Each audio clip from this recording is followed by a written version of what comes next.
What's up, everyone? Aaron Negler here with Cheesehead TV, coming to you live from the newly painted Cheesehead TV podcast studio room. How is everyone? Have we licked our wounds?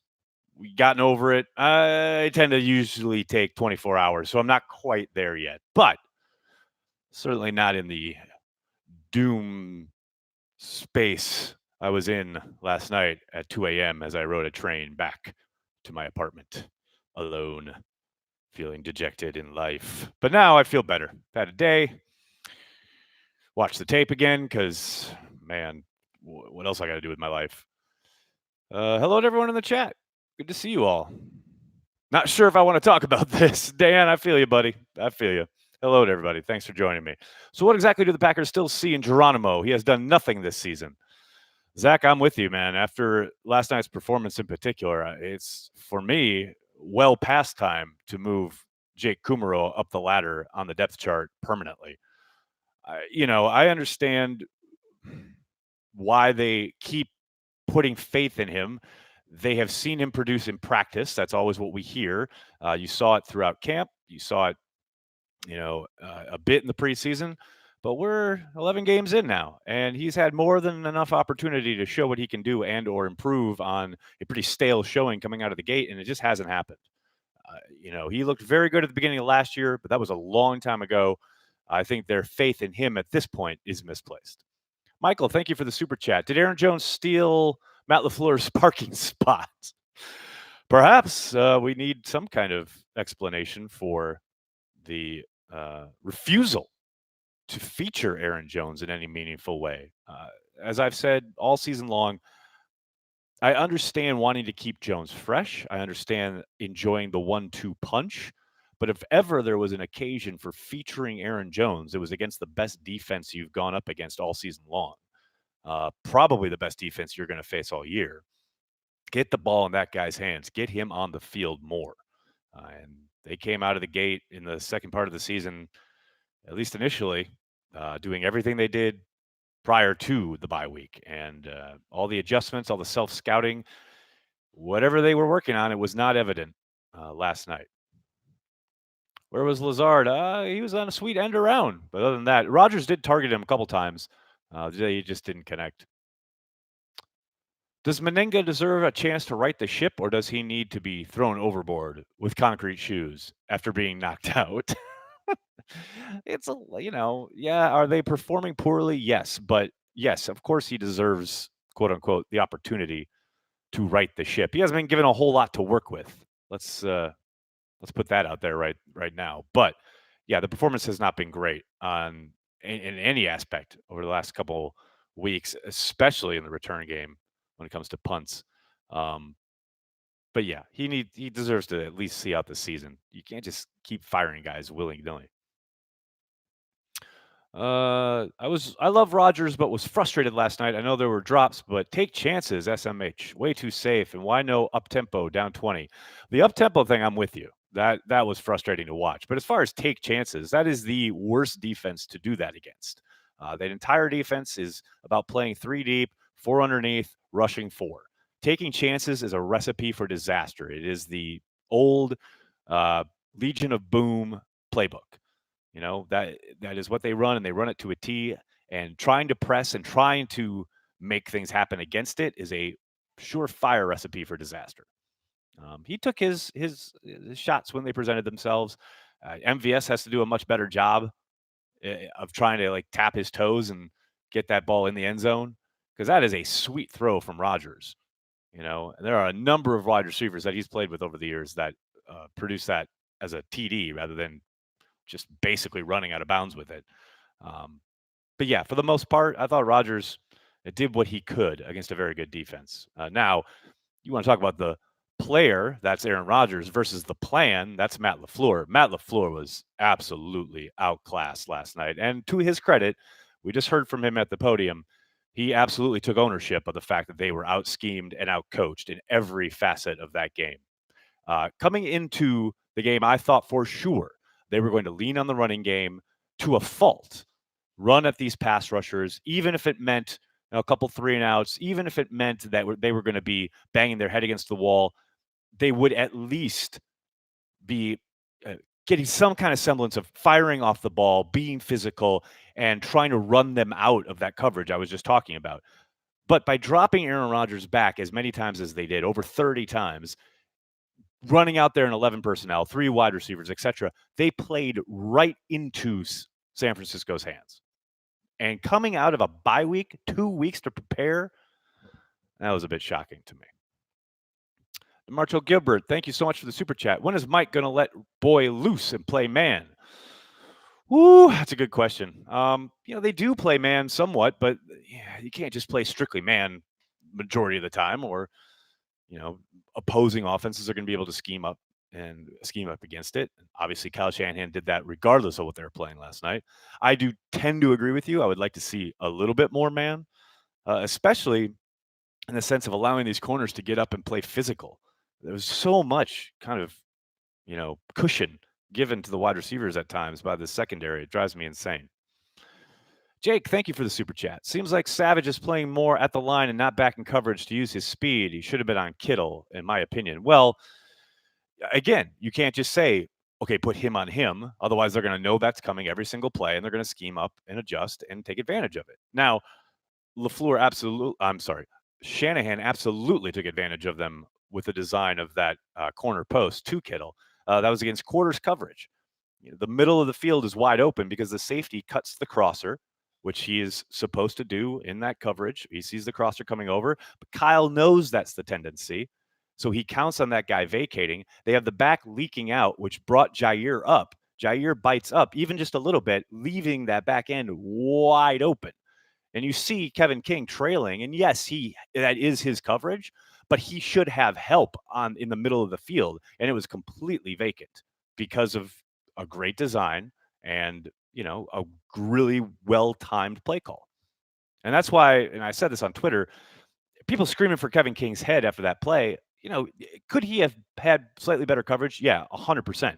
But there's no way in God's green earth that is Kevin King's fault. That is a great play design, perfectly executed at the perfect time. Shanahan just basically ate Pettin's lunch on that one. I have defended Kevin King. Can't do it anymore. It's okay, Nicholas. You don't have to. He's going to play whether you defend him or not.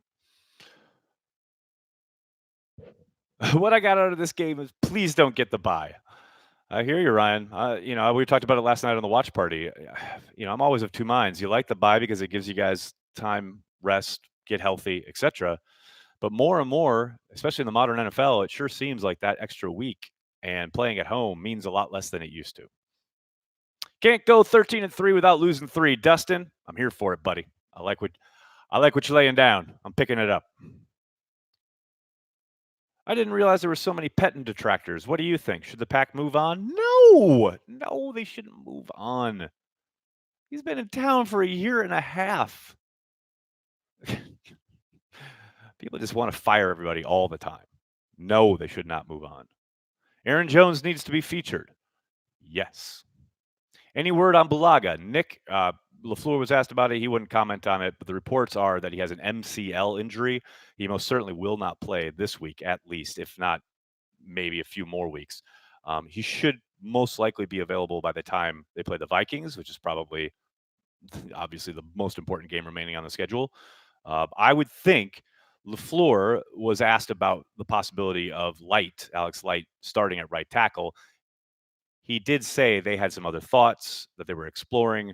I'm taking that to mean they're probably going to bump out Billy Turner to right tackle and plug in Lucas Patrick at right guard. That's my hunch right now. We'll see how it plays out this week. Is Adam Stenovich working out? I think so, Chuck.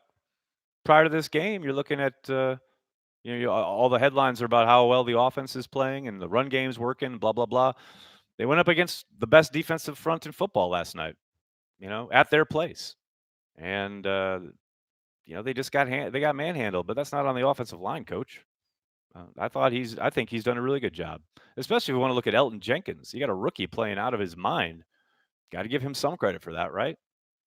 And I thought they've done a really good job of gelling as the year has gone on, too. You think back to that week 1 performance down in Chicago, and you thought, oh, boy, here we go. They've really come a long way. Are there instances where they could play better? Absolutely, of course. But for the most part, I think he's done a pretty good job. What's wrong with the offense? Is this gonna be a 2-hour video? Last night for me, it was all about trying to, you know, they approached the game all wrong from a game planning standpoint. They needed to button it up. A lot of two tight end, a lot of uh, two backs in the backfield, whether that is two halfbacks or a fullback and a running back. They just spread it out way too much and put the ball in Aaron Rodgers' hands way too much. And I know that sounds crazy, but against that defense, that's a recipe for disaster. And that's what you got, a disaster. I just thought they needed to be much more physical and a lot more buttoned up. Played a lot. They called for a much uglier game as far as the play calls go, rather than trying to make things happen with their three wide receiver sets, having Aaron Rodgers drop back and survey the field against a defense that just doesn't give up big plays. I just I didn't love any of that. As far as what's wrong with the offense, nothing that playing the Giants and then Washington and then the Bears won't fix. Ismail, thank you for the super chat. Not trying to be the Grinch, but we need more time. More time for what? Can nobody get open on a quick slant anymore? I'm sure they can. They just got to call them. In fact, you saw Devontae open on a quick slant, went for 9 yards. That set up the 4th and 1 when they had the ridiculous call to plunge the A gap with Aaron Jones. But yeah, they can get open. They just never call it. TBLS. We did see TBLS. Alex Light got taken advantage of. Lewis. Yeah, of course, he's a backup tackle going against the best front in football at their place. With playing with the defense was playing with a monster lead, so they could tee off. Of course, he got taken advantage of. It's not a surprise.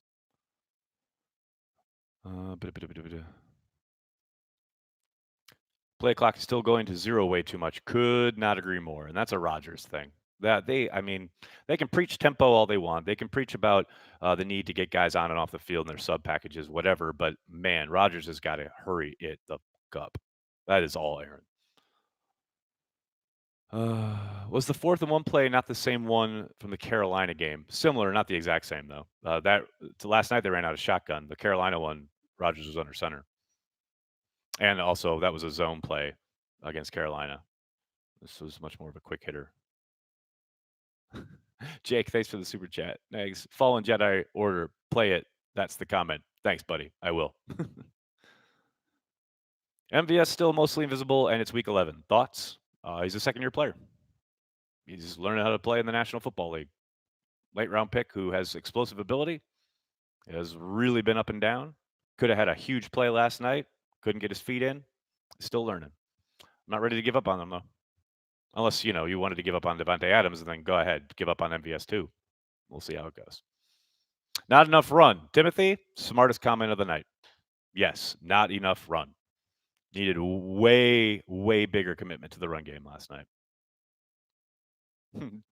Tell MLF to take points. Yeah, I was surprised he got that aggressive, but I mean, you're playing a big game. You want to show your guys you have faith in them. You want to be aggressive, etc. I can't kill him for it because when they do take the points, he gets hammered for not being aggressive. You're kind of damned if you do, damned if you don't. Are we missing EQ? I was looking forward to his development. Yeah, it's hard to say if they're missing him. I would have liked to have seen him in the mix, no doubt about it. I am very anxious to see what he looks like coming off that injury next year, though. Where was Jones? In and out of the lineup, inexplicably. I tweeted about this morning, but that to me is one of the glaring problems with the offense since they got Devontae back. Having Devontae is great, but they seem to have cultivated this idea of we're going to feature Devontae to the detriment of everything we were doing for a month while he was gone, rather than fitting him into what they were doing that was so successful, which chiefly was featuring Aaron Jones in the passing game. You got to look the week before Devontae comes back against Kansas City, he was targeted 8 times, had a couple of touchdowns, a bunch of really big explosive plays. Now I get it's a different defense, etc. But since that game, they've played the Chargers, which has a similar style defense to what the 49ers play. So you're going to have stuff, you got to keep it underneath, etc. But he was targeted 3 times in that game. He was not targeted 1 time against Carolina, which could have been and probably should have been an opportunity to really utilize him in the passing game. Not one target. And then last night, he was targeted one time on a third down on an out route. And that's it. After a month of featuring the guy and having him completely dismantle defenses, both on the ground and through the air. That makes zero sense to me. We'll see if maybe, perhaps last night's humbling turns their gaze offensively back towards Aaron Jones. Here's hoping. Lewis, thank you for the super chat. LaFleur has to adjust to Seattle-like defenses. Could not agree more. But now Gus Bradley and his friend Saleh have basically taken him to school 2 out of the last 3 games. Now, I would say that the Chargers game was much more a product of the Packers shooting themselves in the foot. All the false starts, the delay of games that got them behind the sticks, that was their own doing. Last night, they just got their butts handed to them by a much superior defense. Why no Vitale? Great question, Nick. Had 9 snaps all night. I thought this was a game he could have been featured in heavily. For whatever reason, they did not go that route. They favored 3 wide receivers instead. It kind of blows my mind, actually.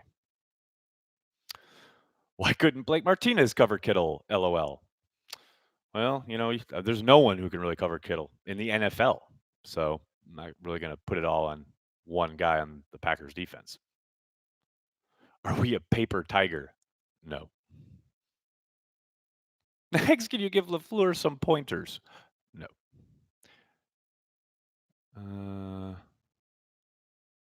After Rodgers unsuccessfully gunned it deep in the end zone and MVS dropped it. He didn't drop it. He just couldn't get his feet in bounds. Rodgers said, fuck it, I'm done. I don't think that's the case, Jonas, but that was pretty much, their one shot to get back in the game, and unfortunately, it didn't materialize.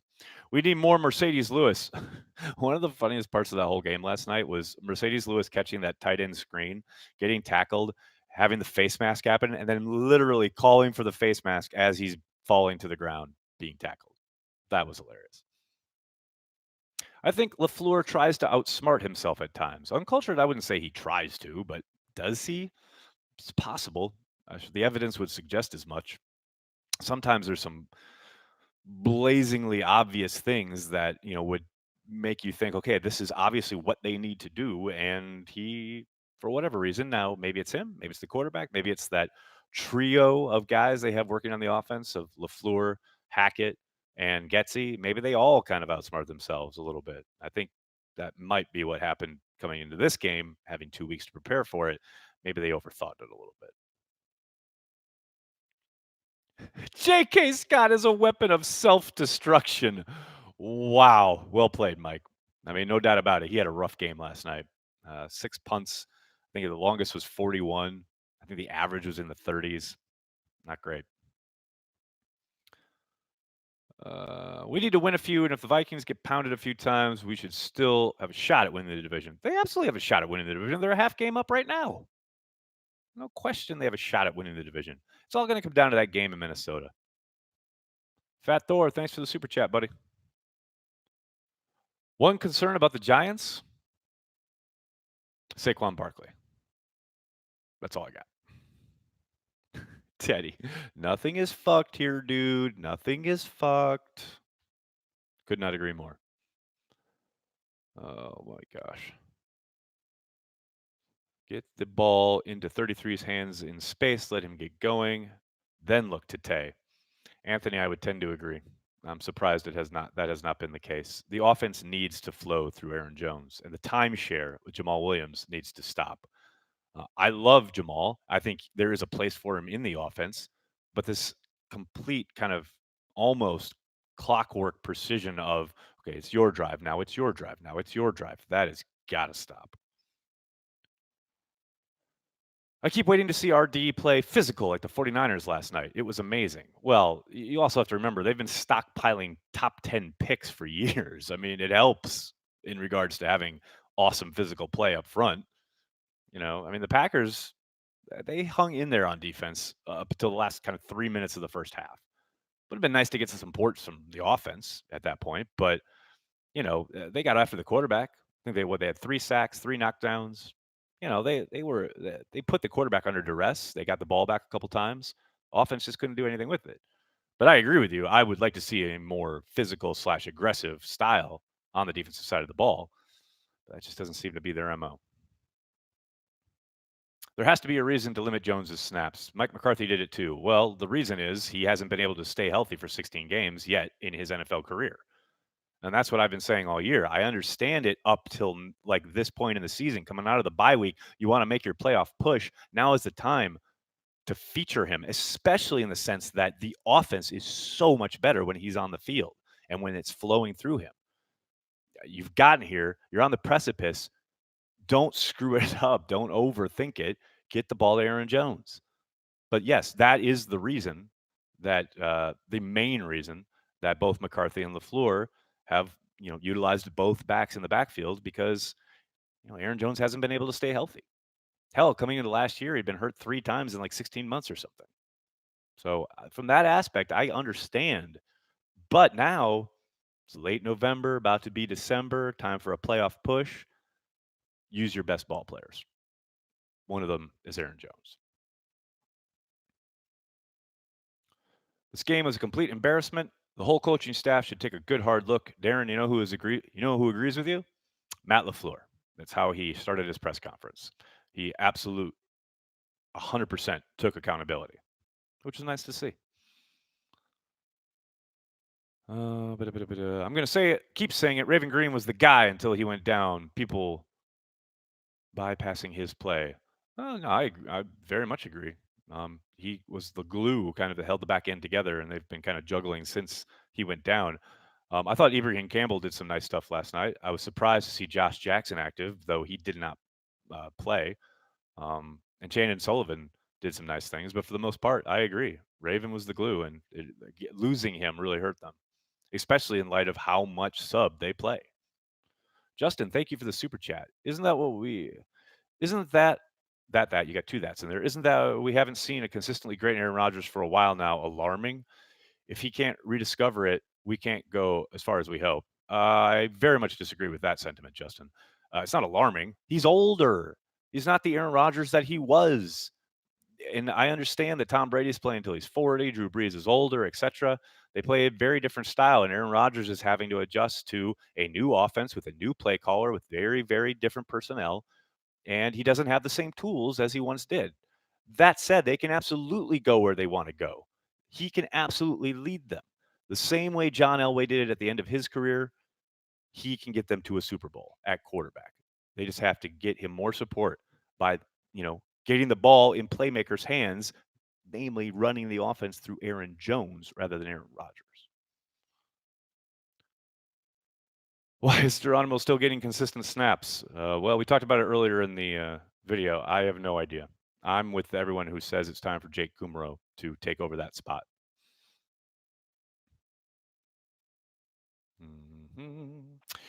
If Balaga is out versus Minnesota, do you put Turner out at tackle or leave Light out there? Well, Zach, that's a long way away. I think he'll be back by then.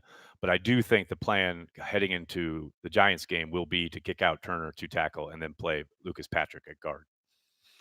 How important is it that we give rookies and second-year guys reps against the Giants and Washington to get them ready for big games? Daniel, there's no way they think that way.